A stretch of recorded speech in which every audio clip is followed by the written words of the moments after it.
Assalamualaikum warahmatullahi wabarakatuh. Kembali lagi bersama channel Cerita Sandikala.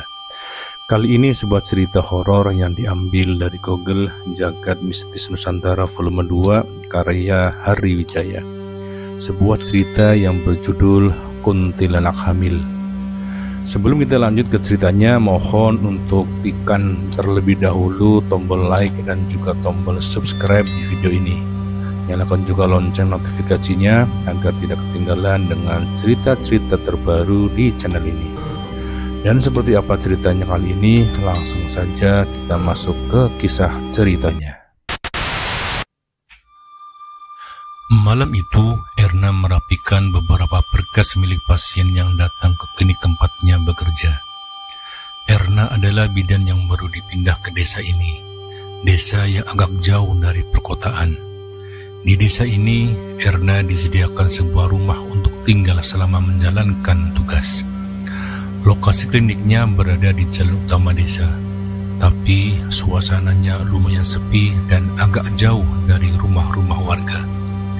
Sebenarnya ada beberapa warung dan pangkalan ojek di samping klinik, tapi malam-malam begini mereka sudah tutup. Sementara di belakang klinik ada persawahan milik warga. Selesai merapikan berkas-berkas, Erna pun mulai menyapu lantai klinik. Malam ini niatnya Erna akan menginap di klinik karena Erna tidak berani pulang malam. Biasanya kalau selesai berjaga seharian di klinik, Erna pulang pada sore hari. Agak menakutkan kalau harus pulang malam karena jalanan menuju rumah yang disediakan untuknya cukup gelap dan sepi. Tapi ternyata keputusannya untuk tidak pulang ke rumah menjadi keputusan yang salah. Pukul 10:30 malam, Erna memutuskan untuk tidur di sofa depan. Klinik ini sebenarnya hanya bangunan kecil dengan 2 ruangan. Satu ruangan periksa, satu lagi administrasi. Lalu ruang tunggu di bagian depan dengan beberapa sofa dan kursi. Di sofa inilah Erna memutuskan untuk tidur dengan selimut.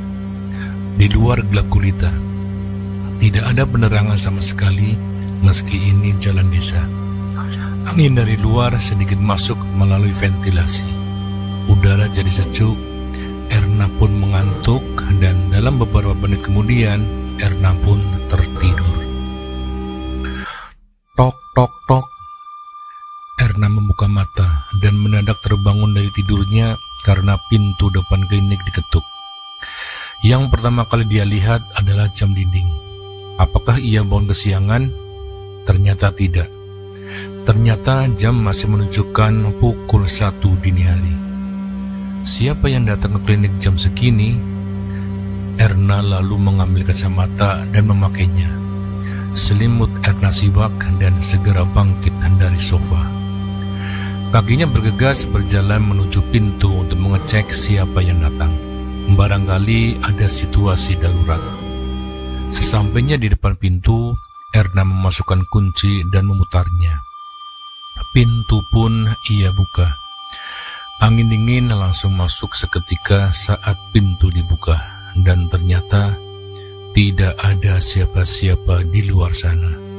Suasana malam begitu sepi, bahkan suara jangkrik pun tidak ada. Halo, panggilnya memastikan tidak ada orang. Setelah itu, Erna pun memutuskan untuk kembali masuk. Akan tetapi, Erna langsung terkejut usai melihat ke dalam klinik. Di lantai klinik ada jejak kaki tanah seseorang yang berjalan menuju ke ruang periksa. Seketika Erna terdiam, mulai ketakutan. Badannya pun gemetar. Pandangannya mengarah ke ruang periksa. Siapa yang ada di sana? Siapa yang masuk ke sana? Sejak tadi, Erna di depan pintu tidak ada orang yang masuk. Astagfirullah, ucapnya dengan nada pelan. Mulutnya mulai kemat-kamit membaca doa yang Erna bisa. Erna tahu ada yang tidak beres di sini. Erna memberanikan diri untuk berjalan ke ruang periksa. Jantungnya berdetak sangat kencang saking tegangnya. Sesampainya di depan ruang periksa, Erna membuka pintu dan melihat ke dalam. Tidak ada siapa-siapa di sana. Buru-buru Erna kembali berjalan ke depan dan menutup pintu. Ia ambil handphonenya yang ada di meja kecil dan menelepon seseorang. Erna menelepon Pak Andre, ketua RW yang bertanggung jawab di daerah tempatnya tinggal. Erna mau meminta tolong agar dijemput. Harapannya Pak RW masih bangun jam segini, karena setahunya dia cukup rajin meronda. Tapi sayangnya saat dibutuhkan, Pak Andre malah tidak mengangkat teleponnya. Sambil menunggu telepon diangkat, jejak kaki di lantai Erna bersihkan dengan kain pel hingga bersih. Kemudian ada suara lagi, tok tok tok. Tiba-tiba pintu depan kembali diketuk. Erna pun langsung melempar kain pel dan langsung lompat ke sofa. Selimut ia pakai untuk menutupi sekujur tubuhnya. Erna sangat ketakutan. Dia berharap Pak Andre mengangkat, tapi belum juga ada jawaban dari teleponnya. Yang dia bisa saat ini hanyalah berdoa dan mencoba untuk tidur sampai pagi. Tok, tok, tok. Suara ketukan itu terus terdengar. Tok, tok, tok, tok. Permisi, Bu Bidan, panggil seorang perempuan dari luar. Mendengar itu, Erna langsung terdiam. Ternyata kali ini benar-benar ada orang. Erna langsung membuka selimut dan menatap ke pintu. Sepertinya memang ada orang. Akhirnya ia memutuskan untuk menahan rasa takutnya dan bangkit dari sofa untuk mengecek siapa yang datang. Ya, sebentar. Erna berjalan ke pintu dan langsung membukanya. Terlihat ada seorang wanita memakai daster abu-abu muda yang sedang duduk di kursi panjang depan klinik. Tangannya memegangi perut buncitnya. Mungkin kandungannya sekitar 7 atau 8 bulan. Rambutnya tampak basah seperti habis mandi atau disiram air. Kemudian anehnya, wanita itu tidak memakai alas kaki. Selain itu, semuanya normal seperti manusia pada umumnya. Ada yang bisa saya bantu? Tanya Erna yang agak bingung melihat wanita ini. Mau periksa kandungan, Bu, jawab wanita itu. Oh, sebentar ya, masuk aja dulu, Bu. Saya mau siapkan ruangannya ya, ucap Erna yang kemudian langsung bergegas masuk ke ruang tempatnya biasa memeriksa kandungan. Erna menyiapkan beberapa peralatan dan juga menyiapkan ranjangnya. Kira-kira 5 menit Erna di sana. Barulah Erna keluar lagi untuk mempersilahkan pasiennya masuk. Silakan, Bu, sudah Tiba-tiba wanita tadi sudah tidak ada di tempatnya duduk. Erna berjalan keluar sambil celingak-celinguk melihat sekitar. Wanita itu benar-benar sudah tidak ada. Bu, Ibu, panggilnya. Tapi tidak ada jawaban dari siapa-siapa. Hingga Erna kembali merasa takut dan memutuskan untuk kembali masuk ke dalam. Tetapi alangkah terkejutnya Erna saat masuk ke dalam, jejak kaki itu muncul kembali di lantai klinik. Astagfirullah, ucapnya kaget. Di momen ini, Erna semakin ketakutan dan langsung menutup pintu, menguncinya rapat-rapat, dan kali ini Erna tidak membersihkannya dan langsung melompat ke sofa untuk buru-buru tidur. Bu Bidan, saya kapan diperiksanya ya? Tanya seorang wanita dari dalam ruangan periksa. Erna pun semakin terkejut. Suara wanita tadi tiba-tiba terdengar dari arah ruang periksa. Erna mulai ketakutan karena merasa ini sudah tidak masuk akal. Setelah menghilang, kini tiba-tiba wanita itu malah terdengar ada di ruang periksanya. Erna yakin ini ada yang tidak beres.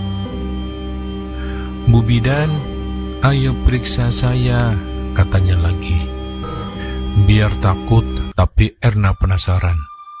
Bodohnya Erna malah bangkit dan sok berani untuk mengecek ke ruang periksa. Erna berjalan dan memegang gagang pintu ruang periksa dengan tangan gemetar.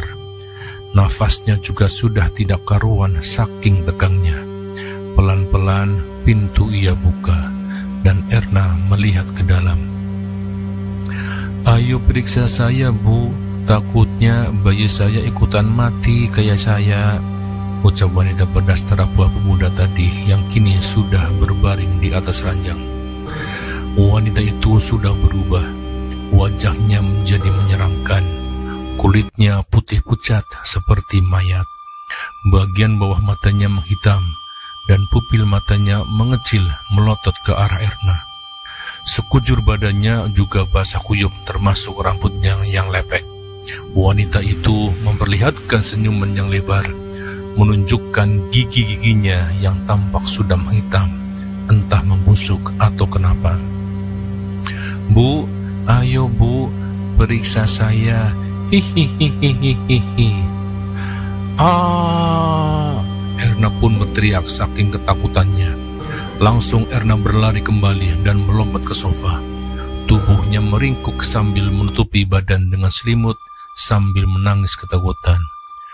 "Bu Bidan, Bu," wanita itu terus-menerus memanggil Erna dari dalam ruang periksa sambil sesekali tertawa. Hihihihihihihihi. Hingga akhirnya Erna tidak tahan dan memutuskan untuk meninggalkan klinik malam itu juga. Erna langsung membuka pintu dan bergegas keluar klinik. Malam itu Erna nekat pulang ke rumah sendirian di tengah malam. Di jalan yang sepi dan gelap ini, Erna berlari sambil menangis. Erna tidak tahu harus minta tolong ke siapa, sementara jarak ke rumah terdekat mungkin sekitar 500 meter dari sini. Erna baru ditolong usai bertemu dengan seorang pengendara motor yang rupanya adalah pedagang yang hendak berangkat ke pasar. Belakangan Erna tahu namanya Pak Awi. Ia menolong Erna dan mengantarkannya sampai ke rumah. Sesampainya di rumah, barulah Erna bisa tenang walau agak takut juga karena masih sendirian. Keesokan paginya, baru warga mulai ramai menanyakan keadaan Erna. Mungkin Pak Awi cerita ke warga lain. Dari keterangan yang diceritakan warga, kabarnya sosok yang mengganggu Erna adalah sosok bernama Dara. Namanya sudah terkenal di desa ini sebagai salah satu kuntilanak yang memang kerap mengganggu warga desa, khususnya di sebuah kolam ikan terbengkalai yang memang dekat dengan klinik tempat Erna bekerja. Sosok hantu kuntilanak bernama Dara ini memiliki sejarah yang cukup miris dan menyedihkan. Warga bercerita kepada Erna, tetapi Erna tidak mempedulikannya karena Erna ingin melupakan kejadian malam itu. Mungkin memang salahnya ia memutuskan untuk menginap di klinik malam itu. Oke teman-teman, cukup sekian cerita kita kali ini. Bagaimana menurut kalian cerita ini?